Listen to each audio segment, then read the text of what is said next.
Welcome back to the Menopause Movement Podcast. I'm your host, Dr. Michelle Gordon. And today we welcome back Dr. Sharzad Green to talk all about supplements in menopause, part 1. Dr. Green is a pharmacist who received her Doctor of Pharmacy degree from the University of Arizona in 1990. For the past 20 years, her practice has been laser focused on women's health and integrative medicine.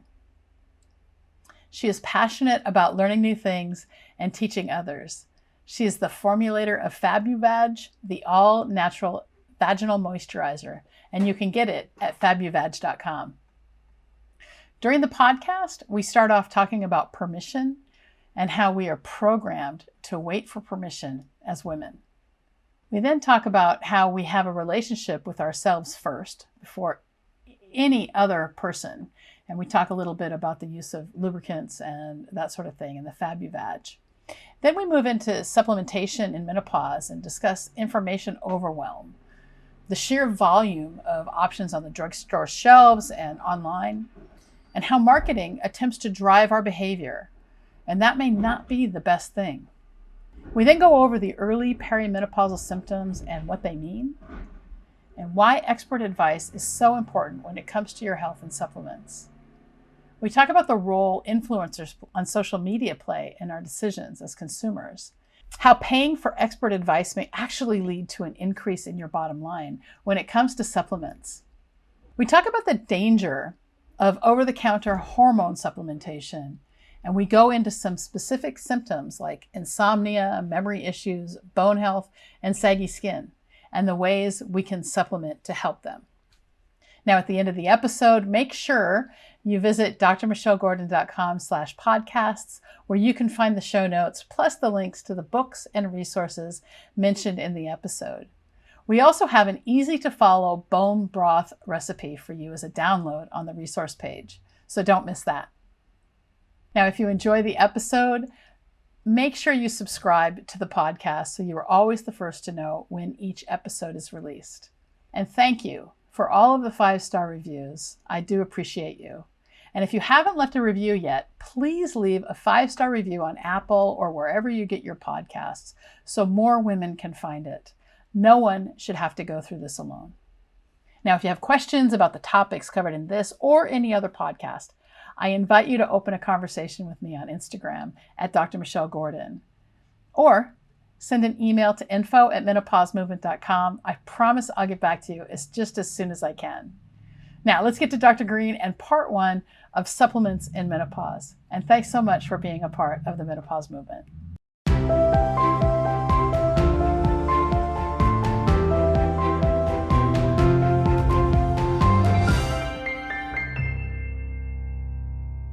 All right, this is Dr. Green and Dr. Gordon on supplements.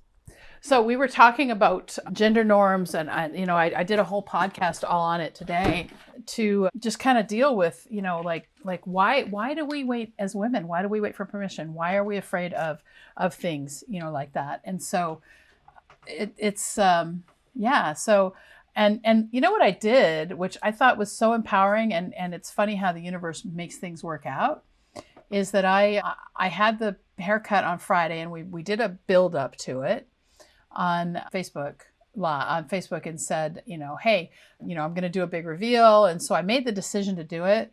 But then like every day we did a countdown. And then I did.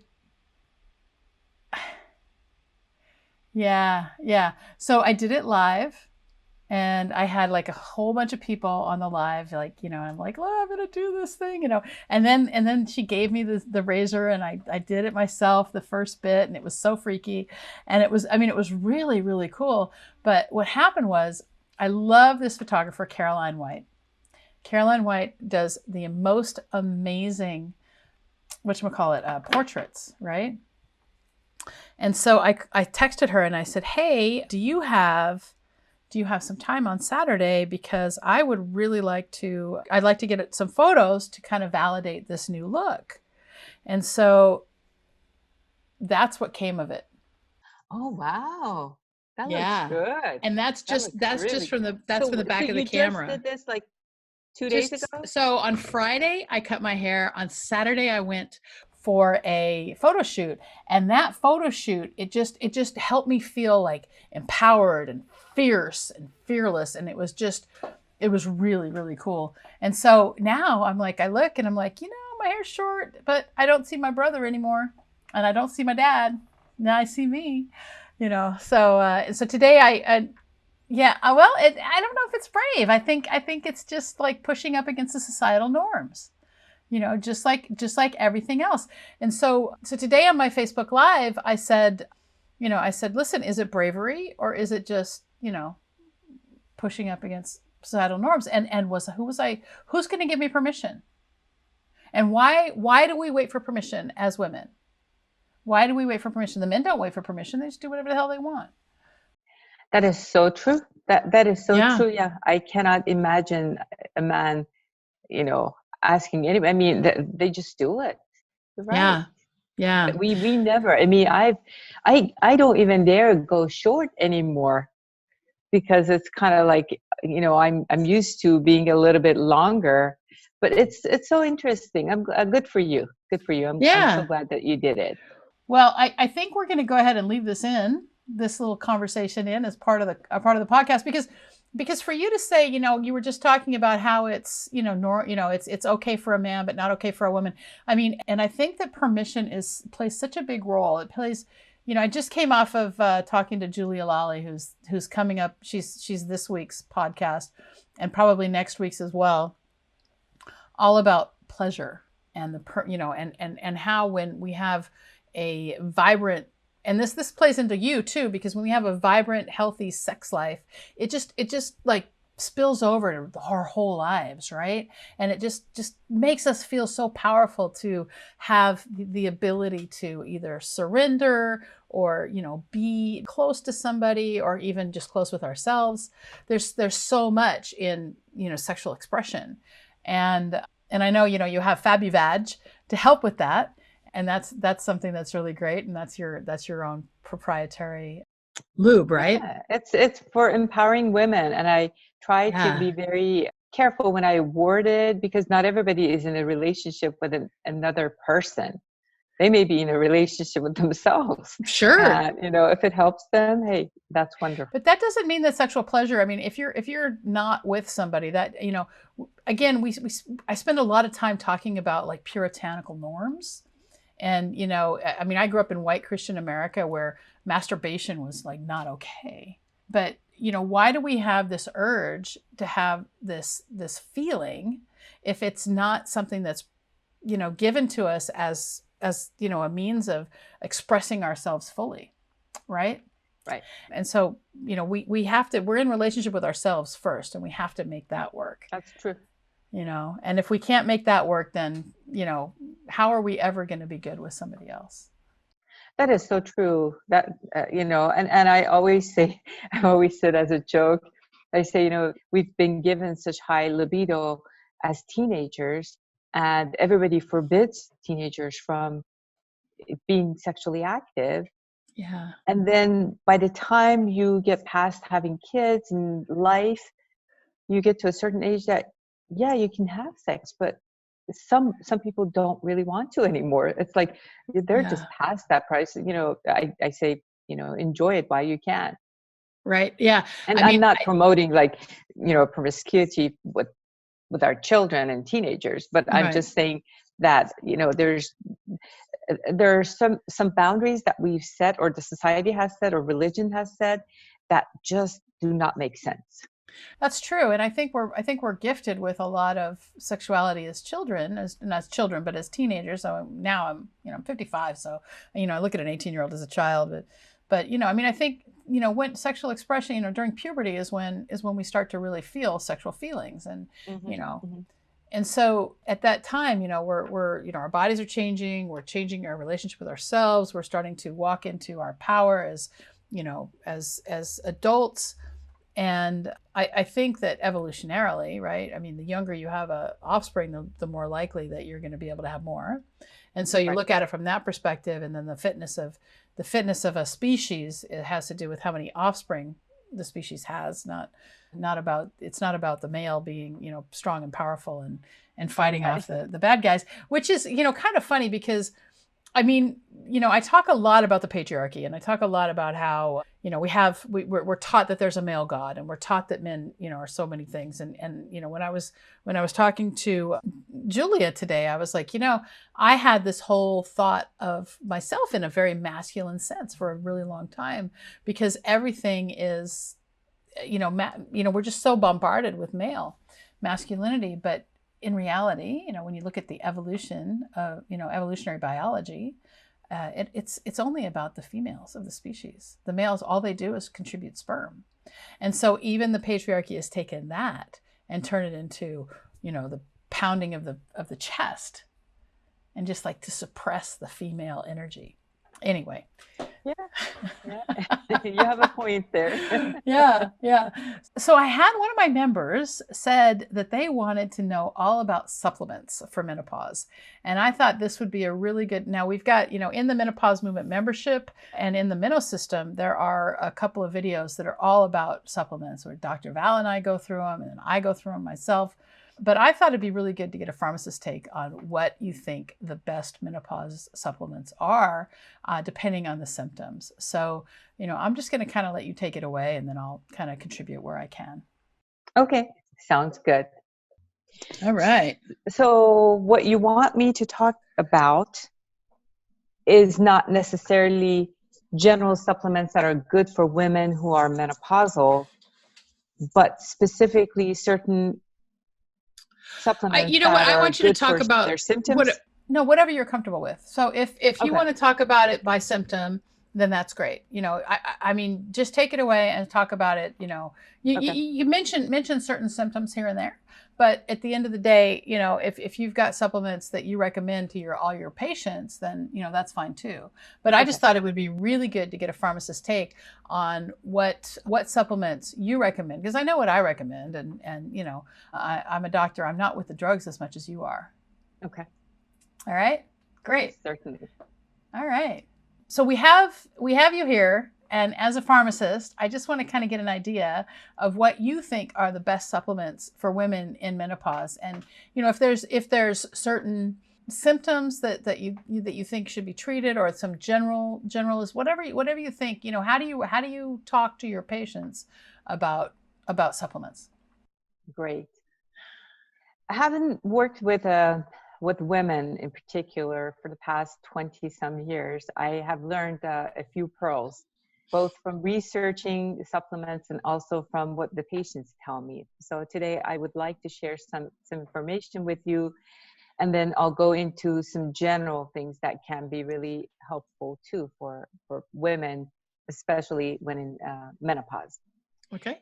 Number one is that occasionally I walk into a Walgreens or CVS or, wherever, a drugstore, high health, a nutritional supplement store, and I'm just overwhelmed as a pharmacist. I get overwhelmed by the number of things that are available. You are just simply looking for a calcium supplement. Now, you go in, you think, okay, I'm just going to run in and grab a calcium supplement or a fish oil. And when you stand there, you look and you're so overwhelmed. And I say that because as a woman, I put myself in the shoes of a person who does not really know much about supplements. Now, maybe I'm more overwhelmed because I know a lot about supplements, and therefore I like to analyze them. So maybe an average person doesn't feel that overwhelmed. To me, I pick this up and I pick that one up, and I'm like, oh my gosh, this is really confusing. So then what do most women do? For the most part, the ones who don't really know how to compare these things, we compare prices, right? So we say, oh, today it's a buy one, get one free. Or I'm going to go to one of those big box warehouse stores and get myself 400 count of fish oil at $11.99, and it's $3 off. So good deal. I can save that $3 and buy myself 2 hot dogs and, whatever.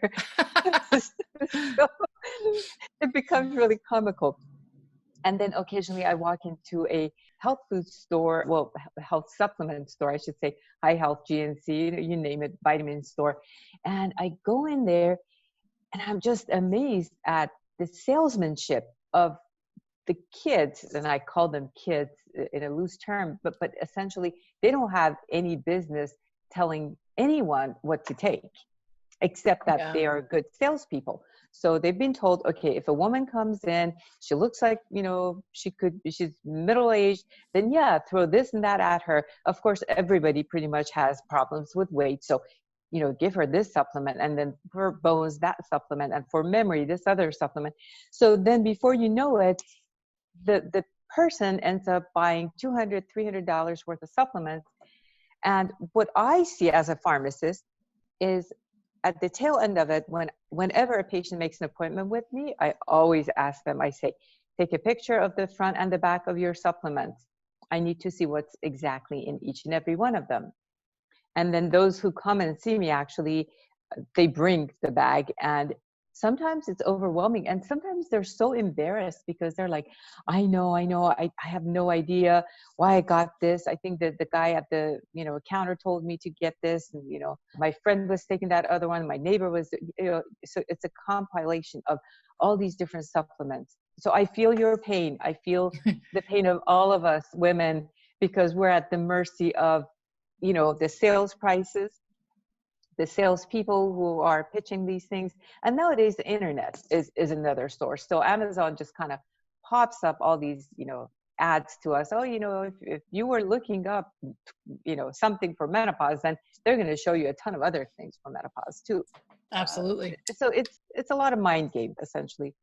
Yeah. That's my introduction to supplements. Okay. A lot of times, as a woman reaches or approaches menopause, when they're in that perimenopausal phase, they may start experiencing some minimal or not so profound symptoms.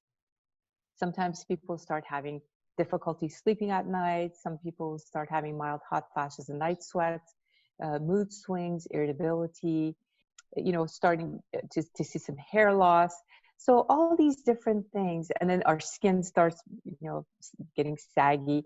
So we're always looking for the newest and the best supplement out there. First of all, I always encourage you to talk to an expert. So if you can find an expert in your area, or nowadays through virtual internet, you can definitely find some experts, and make sure that they're giving you solid advice. They're not, they don't have skin in the game.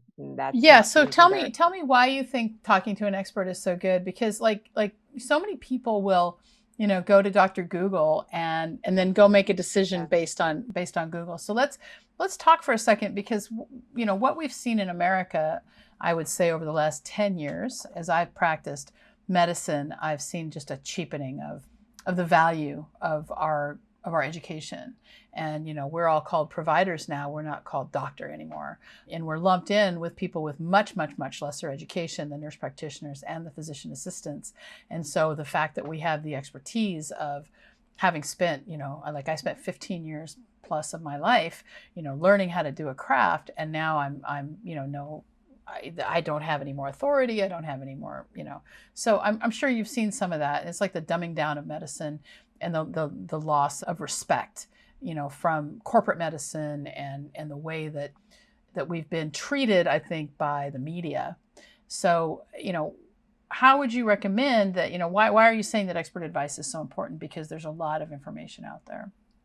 That's a very valid point, and very interesting, because I am saddened by the fact that women and people in general tend to listen to, quote, influencers on social media more so than their doctors and their pharmacists, and those of us who have actually put in the effort and learned about medicine, about health. It just is mind-boggling that a celebrity can come and endorse something. And we all know that those celebrities usually get paid for their endorsements. Yeah. It's not because they've gone through school and studied bone health or whatever, the case might be, and learned all the details and decide, okay, well, this, I can now compare 20 different products and tell you that this one is better. They're going simply off of what the manufacturer or whoever is promoting that product is telling them to tell us. So the simple concept of influencers is just not a very positive thing with me. Yes, maybe with makeup and hair, you don't need an expertise with those things. Yeah, absolutely do that. But I don't expect a newscaster to, just because she has 1.4 million followers, to come on social media and say, oh, today I would like to tell you what I take for my skin. This product is really good. If you take it internally, it also helps your bones, and it helps, all these things. And it just kind of amazes me. Yes, tell me about your skin. Tell me about the topical things that you're using, but you cannot really tell me internally. In all reality, you don't have the expertise to tell us what to do. Yeah. But most of us fall for it. So that's my pet peeve with expert advice. We do need expert advice. There's a reason doctors go to school for so long. There's a reason pharmacists are such nerds and we study so much and so hard. Medicine, it's boring to everybody else, but somebody's got to do it, and hopefully we learn. And even with pharmacists or doctors out there, you are in practice. You see that not everybody takes that interest. Right? Yeah. So even with them, you have to be selective. Sometimes, no, I mean, I get, and patients will come with piles of papers that they've printed off from the internet. And then we have to say, well, this is a myth and that's not true. And this, Wikipedia is not accurate. A source. Oh, God, no. But Wikipedia is just it's crowdsourced. It's not real, you guys.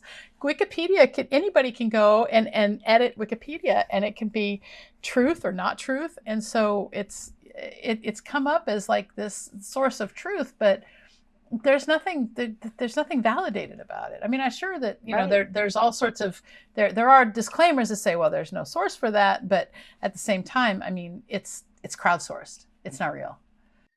That's so true. So I say, when you talk to an expert, be very selective. For example, I'm going to use an example that comes up all the time. So I've got, for example, 2 weeks ago, I had a patient with mild chronic kidney failure. So she comes to me with all these supplements, and that's something that I do. People actually make appointments with me and either bring me all their supplements or send me the pictures, and then I actually go over that with them. So one by one, and that's a painful process, because that a lot of these supplements have got more than one ingredient. They've got 10 different ingredients, and they're pretty much all herbal. So fortunately, as a pharmacist and as an adjunct professor, I have access to a lot of different resources where I can actually look up and see, okay, what does the data say? Is there any data for this? Is this going to actually harm this woman? Because she went to the drugstore and she was complaining about joint pain, and somebody recommended curcumin for her. Is that appropriate for her? Is that going to affect her kidneys or not? That's just an example, for example. So we have all these experts, but they're not necessarily experts in that particular area either. So you have to be really careful. Well, I mean, there's this, not only that, so I think it's easy to go to the pharmacy and say, I have joint pain. And then you get recommended to take Motrin, say.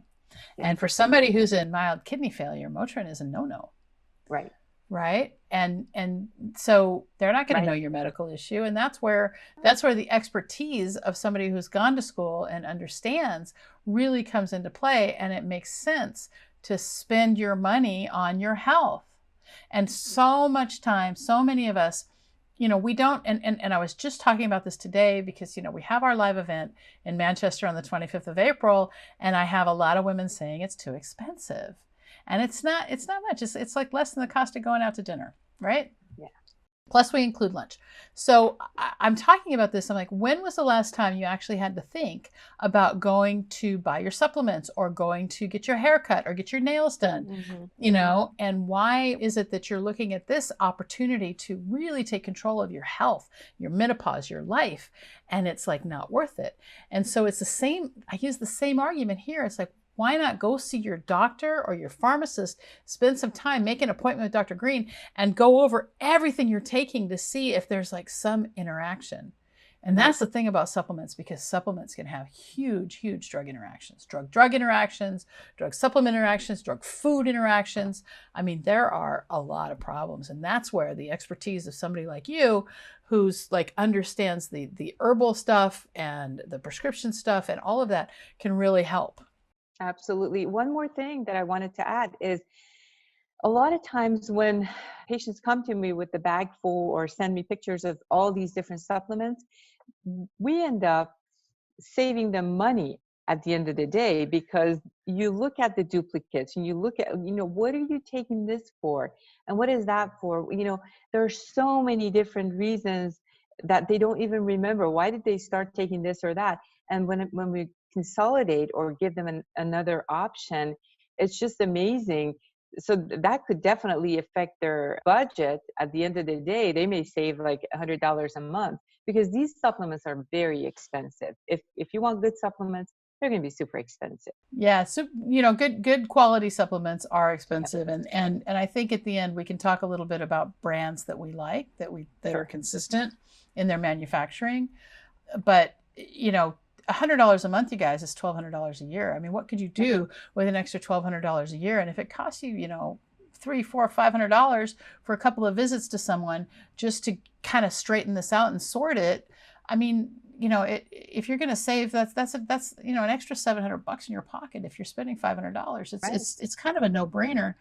And so remember, when you have somebody who can really pay attention to all of the things you're taking, and then say, well, this goes with this and this goes with that, but that doesn't really help with your, one of the women who asked, has a condition called IBS, and I wonder if sometimes it's like her supplements, maybe, so she could probably really benefit from talking to you about that. And, so just, I think, getting the expert advice of somebody who can really take a look at, all of the things that are inside of all of these supplements that and we do it with the best intention, right? We take supplements because, the influencers say it, or the doctor says it, or I read this and I read that. And the fact that we've gone to school for as long as we have gives us the ability to take all of that information, kind of funnel it down and say, this one's good, that one's not. This is going to make you feel better. Take this one away, add this one. And at the end of the day, usually it's simplifying. Usually it's like, you're taking way too much. Let's just cut down to this and let's see how you feel. I agree. I totally agree with you. So let's start by talking about going back to perimenopause and the common things that I see women use. And sometimes they do work. I see women use progesterone cream that is available over the counter. When it comes to progesterone cream, I always like to see a blood level first before you start anything. So that's my pet peeve. I usually like to see your progesterone level the second 2 weeks of your cycle. So if you have a 28-day cycle between, the first day of each period, then day 15 to, onset of the next period is a good time to check that. And if it is low, then yes, you could try supplementing with some over-the-counter progesterone. You have to be very careful. Not all progesterone is created equally. The measurements are very different. That's why I like it to be actually by prescription, because then it's compounded and accurately measured and you're giving yourself a controlled thing. But if you really must, then go with something that's got a pump, a meter dose, so you can actually measure it right. Don't just go, okay, well, a quarter of a teaspoon in this jar. Well, everybody's quarter teaspoon is different than everybody else's. So that's my thing with progesterone. Well, it's funny because if you're going to take remember, it's a hormone, and hormones affect your whole, they don't just affect, it's not just going to affect, if you're having like problems with libido, or you're having trouble with sleeping, or whatever reason, you're taking the hormone.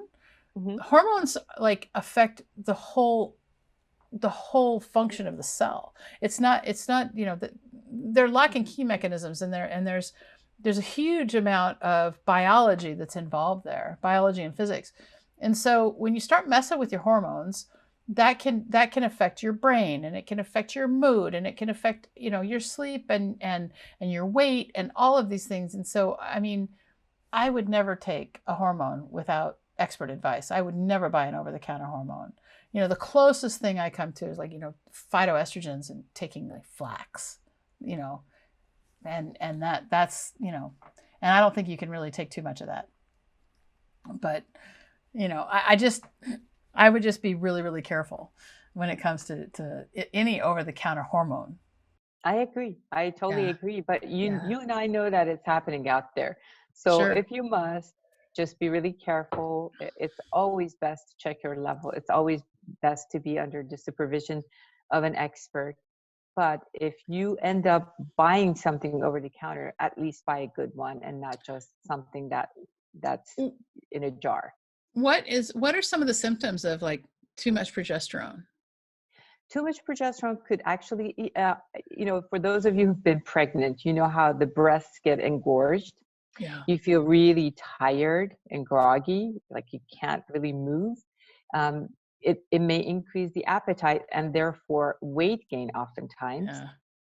So those are the common things that happen with too much progesterone. You really don't want to do this on your own. Okay. It's not a good idea. Now, the progesterone that's available over the counter is much milder than what we usually give as prescription, but it still does have some progesterone in it. So you have to be very careful. All right. Great. All right. Then a lot of women complain about insomnia, difficulty sleeping. And the question is, well, what is it that wakes you up? Or do you fall asleep and then wake up? Or do you have a hard time falling asleep? So all those questions, again, somebody needs to kind of hash it out and say, okay, well, what's going on here? But sometimes it's the hot flashes or night sweats that wake you up. So you need to address the source of the problem. Sometimes it's the worries, because as you get to a certain age and you may have teenagers that you worry about, and then you have aging parents that you worry about, and then there's your job, and there's a coronavirus that's like worrying all of us. Yeah, coronavirus is pretty big right all now. Night long. So yeah, all those worries affect your cortisol level, and therefore that rise in cortisol in the middle of the night can wake you up, or the rise as you go to bed may make it difficult for you to fall asleep. So again, addressing the source of the problem is the main thing. Some people resort to melatonin, and melatonin is okay in low dose and occasionally, but not on an everyday basis. It really does not work on an everyday basis. So I don't think that's really your solution. Some people take diphenhydramine, which is like generic Benadryl. Yeah. Again, occasionally, you can do that, but on a regular basis, it's got side effects. It causes constipation, dry mouth. It just is not the best thing. Grogginess. It's anti-slud, right? Yeah, in the morning. Anti-slud. Yeah. Exactly. So you really don't want to do that. So just for the watchers, as somebody who went through medical school, and when we were learning pharmacology, one of the parasympathetic system things is this acronym SLUD, and that stands for salivation, lacrimation, olfactory. Or no, urination and defecation. Oh, okay. Yeah, SLUD. And those are the parasympathetics. So salivation obviously is in your mouth, lacrimation is in your eyes, that's tears, and then urination and defecation are things that happen with parasympathetic nervous system. So I just wanted, because I said SLUD, so I wanted to make sure that everybody understood that. The way we learned it, and yours is definitely great. The way we learned it was dry as a bone, blind as a bat. Yeah.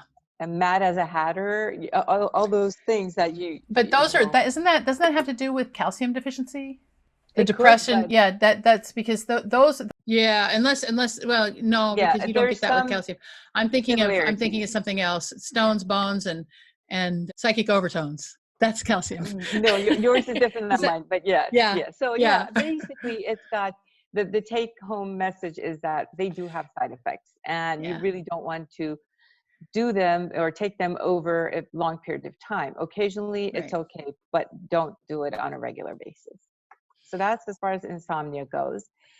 Then memory issues becomes very evident. People complain to me that they just feel like they're in a fog. They can't really think. They're looking for words. They forget people's names. And this, by the way, so many women come to me and say, I'm so worried about Alzheimer's. And this is a very quick and dirty way for me to ask them a simple question. I say, okay, so if you did something this morning, you went to work this morning, and this afternoon you came and saw me, and I asked you, what did you do this morning? And you really have a hard time remembering it, then that's a problem. Like you absolutely have no idea. You really have to sit there and say, what did I do this morning? But if it is something like, oh, well, what did you eat, 2 days ago? And it was not really anything to remember, then I'm not worried about it. Still with that, the hormonal change in women definitely can cause mental fogginess and difficulty remembering things. I Yeah. always recommend a good fish oil. Omega-3 fatty acids are big in my medicine cabinet. I love omega-3 fatty acids, and there are certain criteria to pick a good fish oil. For example, I say, first of all, you have to make sure that it's a reputable manufacturer that does testing on their products. Contamination can be a major issue with anything that is derived from fish or Yeah. marine animals. It's just one of Especially those after things. Fukushima. Yep.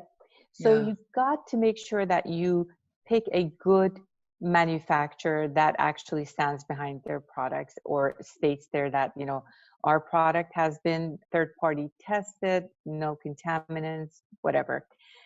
If you cannot find something to that effect, at least go for something that says the source of the fish is small fish, such as sardines and anchovies. They usually don't accumulate as much contaminants in them.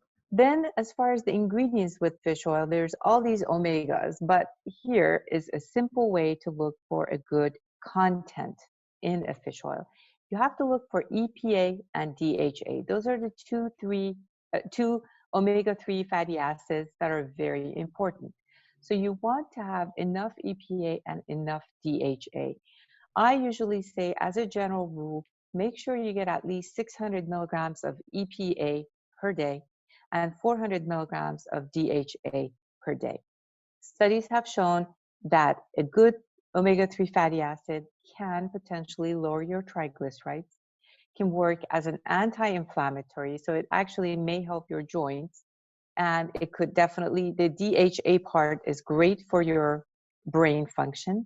The EPA part has been studied, small study, for depression, and it has been shown that EPA can be helpful for depression. Mm-hmm. So there are many reasons why we take omega-3 fatty acids. And another study showed that taking omega-3 fatty acids, especially EPA, can actually help with hot flashes and night sweats. Now, these are not strong studies, but because fish oil is so good for us in general, I always recommend a good fish oil. Yeah, well, that's interesting because we know for a fact that fish oil lowers triglycerides because we prescribe it, right? Right, We prescribe it for exactly. hypertriglyceridemia, and Mm-hmm. what's really great about those prescription strengths is that they're super clear. You can look through them. You know that they're really they're highly Fine. Yeah. refined and good for you. And actually, that if I'm going to take a fish oil, that's the only one I'm going to take. Mm-hmm. And you can probably get your doctor to prescribe it, which may actually save you a couple bucks too. Right. So, That's another option. That's another option. yeah. And then But what there are about? some good ones too. Yeah. Yeah, I'm sure. Well, at the end, we're going to go through like which manufacturers we like the best. But what about eating wild caught salmon? Is that going to give us enough if you eat wild caught salmon once a week? Once a week or twice a week won't cut it, really. Okay. You have to eat it pretty much at least 5-6 times a week. All right. What's next? All right. One of the most important things is calcium, Ah, because we worry about our bones. Our hormones are right. declining, and as our hormones start dropping, the quality of our bones are at risk. They tend to get more brittle. We have to be very careful with our bones. Before I even talk about supplements, for bones, you've got to do weight-bearing exercises, and you don't Yeah. have to lift weights. Even a stretch band would do. Squats, lunges, they're all good. Yeah. Body Whatever weight stuff. strengthens your bones, your muscles will strengthen your bones. So Planks. yeah, that's how I explain it to people. So as you see more muscles being built, then that's good for your bones. That's very important. Then look Yeah. at your calcium intake from your foods. Okay. Calcium rich foods, green leafy vegetables are excellent. Sesame seeds are really a great source of calcium. Of course, dairy products are No, wonderful. I disagree with you there. No? Dairy products are not a very good source of calcium. Okay, And tell me why. that is a lie that was manufactured by the Dairy Council. So when you compare, when you compare dairy products Okay. to whole food, the whole food it just wins hands down. Wins hands down.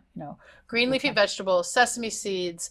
There's a few others that are, because I didn't do enough research before this episode, so I'm sorry. But I will say that dairy. So serving per serving, like comparing Yeah, like 1 cup yeah, for one yeah. cup. There's Okay. not. So dairy is the perfect food for a baby cow, and we are the only species that eats another species' milk. Okay, so I'm always been a very real advocate that dairy is not necessarily for us. Fermented dairy, I feel a little bit differently about. So if we're going to have a little bit of cheese, I can see that as like a sprinkling for flavor, or yogurts, which are also, because then we can help keep our gut microbiome going. But dairy products, and that was, I want to say that was like from the Milk It Does a Body Good campaign, which was, 80s into 90s, I think, and talking about calcium and strong bones. And it's just a crock. It's just a marketing ploy. So. Okay. Well, I'll have to look into that because I know that a lot of us do resort to dairy. I don't really do much dairy because, as a lot of us have noticed, we have become lactose intolerant. Yeah. So, and maybe that's the reason. Maybe we're I not think we're all supposed to have. born lactose intolerant, actually. and if you give a baby, cow's milk, they're going to throw it up because it's Yeah. not meant for them. They're going to eat human milk, right? And so it's not really an allergy. It's just an intolerance, and it's an intolerance because we are a species that is, can you imagine going for an ice cream store, ice cream cone made of human milk? Yeah. Right? Yeah. That'd be kind of weird, right? But I think I'd be more prone to want that than because that's like human food. So, and the dairy people who love dairy, I understand. I do. I mean, I grew up drinking milk. I grew up drinking cream. Right. I still like the taste of cream, but I can tell you for sure that I feel better when I'm off dairy. So, sorry, Well, that was a thank you little for that side. note. No, thank you for that note because there's so many different opinions about it. But my point was that what I tell my patients to do is actually go online and check out the calcium content of the foods that you usually eat. So whether Yeah. it's dairy, if it's broccoli, spinach, hummus, which has sesame seeds, almonds, almond milk, whatever it is. So take a tally of that and add it up together and see how much calcium you're getting from your foods. That's the best source of calcium, honestly. Yeah, for sure. To get it from your foods. If you're not, let's say, I recommend, okay, for an average woman, maybe 1,000 milligrams of calcium a day. If you discover that you're not getting enough, then make up the deficit by taking supplements. Okay? Yeah. So there are some women who come to me and say, hey, you know what? I'm really bad at eating fruits and vegetables or anything that's got calcium in it or, anything healthy. Give me something that would help me. And that's when we make up the deficit and say, okay, well, this is what you need to take. But really start off by exercising, weight-bearing exercises, and then figuring out how much calcium is in your diet and then make up the deficit. When you're making up the deficit, you've got to be careful and not just supplement yourself with calcium. Because remember, when you are getting your calcium from food sources, there's other vitamins and minerals and nutrition that comes with it. So it helps the calcium to get absorbed and go into our bones. When you are supplementing, if you're just taking calcium, that's not going to be enough. You've got to make sure that you get enough magnesium. You've got to check your vitamin D level. And there's other things too. Vitamin K is really important for the absorption of calcium. So there's a lot of different things that we have to take into consideration when we give you calcium supplements. There's different ones in the market. You have to be careful. Do not take all your calcium in a day all at once because your body can only absorb so much and you cannot just force feed yourself calcium. You can't just wait until the end of the day and take 1,000 milligrams of calcium and hope that it works. So Well, all those things are important. I think it's also important, especially when it comes to calcium, that you are in the care of a medical professional, a doctor, pharmacist, because the studies have shown that just plain old calcium supplementation unabated can increase the plaques in your arteries and can lead to heart attacks, and it can also lead to stone formation like kidney stones. So it's super important to make sure that when when you're taking calcium that you're working with somebody. And we know that there's a disease that comes from the parathyroid gland, hyperparathyroidism, where the calcium is too high. And then these people start making, this is the stones, groans, and psychic overtones that I was talking about before, where they're having, multiple kidney stones, and they feel kind of weird, like they're psychologically unstable a little bit. And then they have like muscle aches and pains. And so if you're having any of those symptoms, and, often, I'll make a little secret here, but, those of us who study this stuff, we've all been there.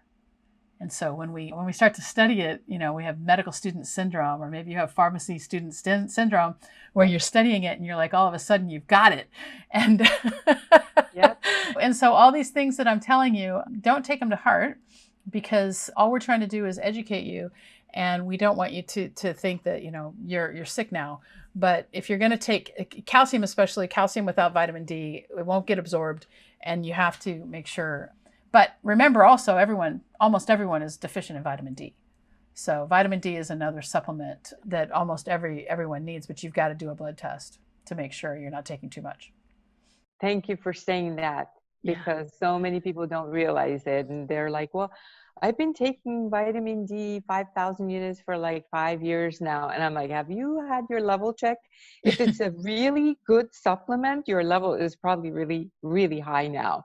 But it's sad, because oftentimes when we check it, it's actually not high, because again, if you're not taking a good quality supplement, even though it says 5,000 units on it, you're probably getting 1,000 units, if you're lucky.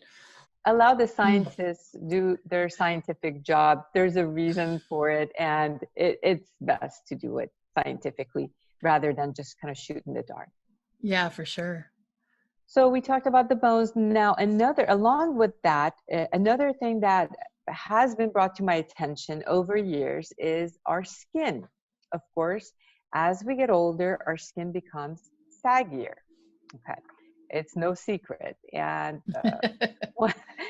one of the questions that I'm always asked is, what do I do for my skin? Hormones can be helpful for your skin. I want you to know that. But again, not everybody can use hormones or wants to use hormones. We've got to take good care of our skin. Number one is, the more you protect your skin from the sun when you're younger, the better it is as we get older. But when it comes to that droopy, creepy skin, it's usually because of lack of collagen. Therefore, we've seen a surge of different collagen supplements in the market. And I just had a blog and a little blurb on, or a video on social media about collagen, because not every collagen is the same, is equal. You've got to take a collagen. Number one, most important thing to pick a collagen is to make sure that it comes from a safe source. Collagen is an animal product, and it comes from the cartilage of animals. So I'm going to scare you for a second here. Oh, good. So I like being scared. Not a big fan of horror, though. Oh my gosh. I don't like horror. This scared me when I was reading it. Because if they are extracting this collagen from a sick animal that has a disease, that has a virus, mad cow disease, whatever it is, and they are processing it, making it into a powder or a capsule, whatever, and giving it to us humans to consume, then that's a problem. Yeah. And it's probably like a byproduct of I imagine it comes from horses' hooves, and it comes from the bones from cows, from the cattle industry and that sort of thing. Fish and cows are big. But also maybe even pork, right? Mm-hmm. Yep. And there's all kinds of animals that they use. Yeah. And so it's an animal product, and Mhm. animal, and that, remember, we're made of software called DNA. Right. And the software that we ingest is going to interact with the software that we have at the Right. epigenetic level, that little bit apart at the very top of the genes. And that's why we spend so much time talking about how it's important to have a clean diet. And so if you're going to have this super clean diet and then you're going to undo it all with a crappy supplement, that's gonna undo everything. Yeah. Collagen's Not a good interesting, idea. and how do you feel about bulletproof coffee? Because there's, Dave Asprey, started this whole bulletproof coffee thing, and now he sells like collagen that you can put inside your coffee along with the butter and that sort of thing. Are you familiar with bulletproof I coffee at am all? not. I'm not familiar with So it. Dave Asprey is a longevity guy, and once this podcast gets bigger, I'm gonna try and get him on it, and just to talk to him about how he came to some of the longevity things. But he proposed, he's a big proponent of the keto lifestyle, and he talks about bulletproof coffee as like the way to get things going, because you're giving your brain fat to get going for the day, and then collagen to kind of fuel everything else. What are the ingredients? Well, bulletproof coffee is a high quality coffee that's not organic and doesn't go through some crazy manufacturing process, and then a really high quality butter, like a Kerrygold, a tablespoon usually, and then he's got his own collagen powder, which I don't use. And oftentimes bulletproof coffee also you can put in some MCT oil so that you have immediate access to ketones. So basically, if you want to make yourself a bulletproof coffee, you just get a high quality coffee, you drip it, or French press it, and then you take a tablespoon of butter to each 8 ounces of coffee. You throw it into a blender and mix it together, and it really tastes a lot like coffee with cream. It's really delicious, and it kind of emulsifies into the coffee when you use a blender. And it's just really delicious. And I don't do it much anymore, mostly because I'm off of dairy, and secondly because it's I try not to drink my calories. But I feel good when I do it. But again, it's another way to consume collagen. However, I'm always a proponent of taking in all your nutrients through whole real food. And so, what's wrong with bone broth as the source of And that's collagen? exactly, and that's another thing. It's just, I think we're expecting so much from supplements. We want Yeah. everything in a pill form, right? And we are, Right. in all But reality. wait. We are taught that. We're taught that because of the pharmaceutical industry, who has told us that the medical establishment is all about giving you a pill to fix you, And that's why, I think I spend so much time trying to bust this myth that menopause is a medical condition. Menopause is a natural thing that all women will go through. It's the privilege of a long life. And so there's no reason why you should expect a pill, potion, or powder to fix your menopause. Menopause is something that we're all going to go through, and all we have to do is embrace it. And that's what we teach in the Minnow System. Sorry, big rant over. But, I tend to agree with you. And, yeah, I'm all with you. Again, just like we were talking about calcium or, even fish oil. Yes, it's best to get it from the source, from our foods. However, when I'm busy going to work and I just want to have access to all these things, I cannot really carry a bottle of bone broth and a couple ounces of salmon and all these different things with me. So it just makes it easier, more convenient, that when I come home, I'm like, okay, well, I'm going to take this collagen powder and put it in my water and just kind of stir it. I sometimes add a little bit of flavor to it just to kind of make it more palatable. But essentially, when it comes to collagen, there are different kinds of collagen within that powder. So you've got to be really careful. Besides the source and the purity of the product, you also want to look for what kind of collagen there is in that product. Yeah. So collagens 1, 2, 3, and 5 are usually good. I recommend a product that's got mainly 1, 2, and 3, but with that one particular product, it's been shown to help with your hair and your skin and your joints and your vascular system and your gut, because there are so many parts of your body that actually collagen basically glues everything to each other. So it is very important to have. Well, don't forget, if you're going to take a collagen supplement, if you don't take a vitamin C supplement, you're probably not going to do anything with it, because collagen cross-linking requires vitamin C. And collagen's really interesting because it's really three strands. So if you think about DNA, we all know that the double helix of DNA like this, but collagen adds a third layer. And in order to do the proper cross-linking of the three layers, it requires vitamin C. And so a high quality vitamin C is also really, really important for your skin health. And I've actually noticed since I last spoke to you, I started taking vitamin C every day. And I'm looking at myself in the camera here, and I think I know the hair has helped, but my skin looks better and I'm looking younger. And I'm not really doing testosterone. So I think the vitamin C has really helped, and a good quality vitamin C is good. So what I'd like to do now, I think we're going to have to come back and bring you back on another time because we're almost up with time. But I wanted to go into, if we could talk about what manufacturers, people can, if they're going to go on Amazon and buy some supplements, what do you think is the high quality brand that is consistently good? Well, in general, with all honesty, I do not recommend buying supplements from Amazon because you don't know how they've been stored and all that. Nothing against them, but I just don't trust the source.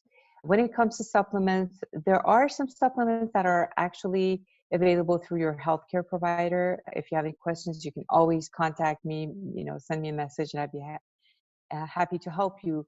But there are some manufacturers that actually do some testing and they have some data that backs up their products. Sure. And those supplements are usually available not in the stores, not in the regular, whether it's grocery stores, pharmacies, whatever, but through your healthcare provider. And not every healthcare provider is capable of doing that either, or is interested in even, carrying those supplements. So it makes it a little bit difficult. Things that I usually recommend, the brands are Designs for Health, Pure Encapsulations. Orthomolecular has got great supplements, great studies behind their products. Some of their products have actually got studies that have been published in international journals. So they do some work. Not every supplement is just kind of like, oh, well, take this. Yeah, that's nice. I do recommend oftentimes, and I'm not the only one. Tiarona Lodog, who is a pretty well-known, world-renowned herbalist and integrative medicine practitioner and teacher of physicians in herbal medicine and integrative medicine, recommends Gaia pretty regularly. And Gaia is reliable because they actually do test, and they have really strict and stringent manufacturing processes. And so if, just pay attention to, if you're going to Amazon to buy and you want to buy Gaia, you're going to spend a little bit more because they're a little more expensive. But also you want to make sure you buy from, someone that says that they keep it in a warehouse that's temperature controlled. And that's helpful. All the manufacturers that you mentioned are even probably higher standards than Gaia, and would probably be a bit more expensive as well. But, I like to compare it to, you're going to spend, so many dollars, or pounds or whatever on your clothes and your car. And sometimes when it comes to spending money on ourselves as women, we always second guess. We started out our talk today about permission, and how I waited for permission to do my hair, and finally gave it to myself. And I wish I'd done it a lot longer ago. And, how long do you want to wait for permission to take some control over this phase of your life? And so, I don't think we need to really wait for that. There's plenty of supplements out there. There's, for hot flashes, we recommend black cohosh. St. John's wort is one that was often recommended for mood. But the problem with especially St. John's wort is there's a lot of drug interactions. And so, the disclaimer here, and the thing I want everyone to understand, is that you're not going to start a supplement without talking to someone. And, particularly you want to, make an appointment with Dr. Green, and then take Dr. Green's recommendation and go to your doctor and make sure that they're okay with it. Because without that, it's, you might be taking your health into your hands. And so it's really important. And where can people find you again? Dr. S. Green RX at outlook.com. So it's DRS Green RX at outlook.com. Outlook.com. All right. Okay. So I want to give people a chance to watch and then send in some questions, and hopefully we'll be able to have you back on. I love it when you come on because it's so much fun talking to you, and you got all this information that I don't have in my head, and so I love sharing that with you. So, well, thank you. awesome. It's my pleasure, and I hope that I add something to your podcast and to the knowledge of your audience. You always add something to the podcast. And as a matter of fact, you are number 2 after managing anxiety. So you are actually currently our 2 episodes that we had, number 2 and number 4, because intermittent fasting came up right just this week, came up above our first conversation that we had. So, but we will definitely talk about anxiety too in the next episode. Hopefully, yeah, we'll talk absolutely. Yeah, we'll get you back and we'll do another one to talk all about what drugs to use for anxiety. That would be great. I'm sure that everyone, not drugs, supplements to use for anxiety. That'd be a great episode just on that alone. So, all right. Well, thanks so much, Sharzad. Thank you. Thanks for listening to this episode of the Menopause Movement Podcast. I'm your host, Dr. Michelle Gordon, and I wanted to take a moment to share what one of our community members has achieved since she's been working with me. Amanda has had an amazing transformation. Amanda was struggling with joint pain, hot flashes, forgetfulness, sleeplessness, weight gain, and an angry mood. In addition, she lost her confidence and self-worth as menopause crept up on her. Since joining the Menopause Movement membership, Amanda's quality of life has improved in ways no one could have predicted. She has truly transcended the symptoms of menopause and is now living her best life. This is what I want for everyone in the community. Take a listen to Amanda's story. I just want to show you what's possible when you join the community and do the work. Transcendence is available for you too. Now here's Amanda. Hi, my name is Amanda. I am 54 years old and I live in the UK. At this moment in time, I'm in a fairly good place in my life. Recently, I've lost 18 pounds and I feel healthier and more content than I have done in a long time. However, it hasn't always been this way. Back in October 2011, I had an accident which resulted in a serious injury and surgery and subsequently changed my life forever. And over the next few years during my recovery, menopause crept up on me, but I didn't realise what was happening straight away. I started suffering from more joint pain. I went from always being cold to feeling like I was going to internally combust several times a day. I was getting really forgetful, my sleep pattern was terrible, I piled the weight on and looked pregnant, and I felt angry all the time. When things were at their worst, I felt incredibly alone and very down. I lost my confidence and self-worth, and I felt completely misunderstood and confused about what was happening to me. I received very little support or information from my GP, and there was limited information on the internet, but what I really wanted and needed was someone to talk to. The turning point for me was at the beginning of July 2019, when completely by accident, I came across Dr. Michelle Gordon's Facebook page on the Menopause Movement. At that time, she was doing daily live streams and I started listening to them. I related to a lot of what she was saying and I was really interested in the variety of topics about menopause that she was talking about, the alternative ways to manage menopause symptoms in a more natural way, and how your mindset is the key factor to transforming your life more positively. I was also really interested to listen to the other ladies in the group and what they had to say. Ladies who had been or were still suffering from similar symptoms to me. How a lot of them have been able to manage their symptoms much better and how they have turned their lives around and embraced menopause instead of treating it like a demon. Although nervous about taking a risk to join a group I didn't know, I knew that I couldn't and didn't want to carry on living my life the way I was and feeling the way I was feeling. So I made a decision that I too wanted to learn more about menopause, how to manage my symptoms better, and most importantly, learn more about my mindset and the fact that I needed help with changing my outlook on life in order for me to get it back. Life is nowhere near perfect, and some days I still have my struggles, but on the whole, I can honestly say that I am in a much better place than I have been for a long time, and for my down days, I understand better how to manage them so they don't get out of hand. I am now on a journey with a fantastic community of like-minded women, all of whom continue to support each other no matter where we all live. and I no longer feel confused, misunderstood, worthless, or alone. For me, this group has been both a lifesaver and a life changer, and most importantly, the one-to-one private coaching sessions that are available with Dr. Gordon as part of the membership have been invaluable to me. They provide me with an opportunity to discuss more difficult and private issues that I am struggling with, and an opportunity to find solutions to address them. Without doubt, I can wholeheartedly say that I owe Dr. Gordon and her group everything for showing me how to take my life back and, more importantly, take control of it. Joining her membership has been the best thing that I have ever done. However, this course is not for everyone.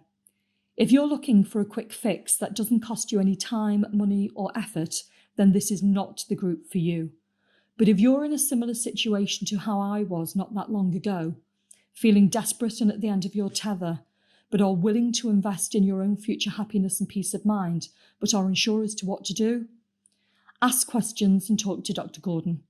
And if you choose to take that leap of faith, you won't regret it, because who wouldn't want to take their life back if they had the chance? Did you know that menopause is not a medical condition? Most doctors don't know this either. I like to say that menopause is the privilege of a long life, and to really take hold of our lives in menopause, we have to unlearn what society and the medical establishment has told us about menopause. Thanks so much for being a part of the menopause movement.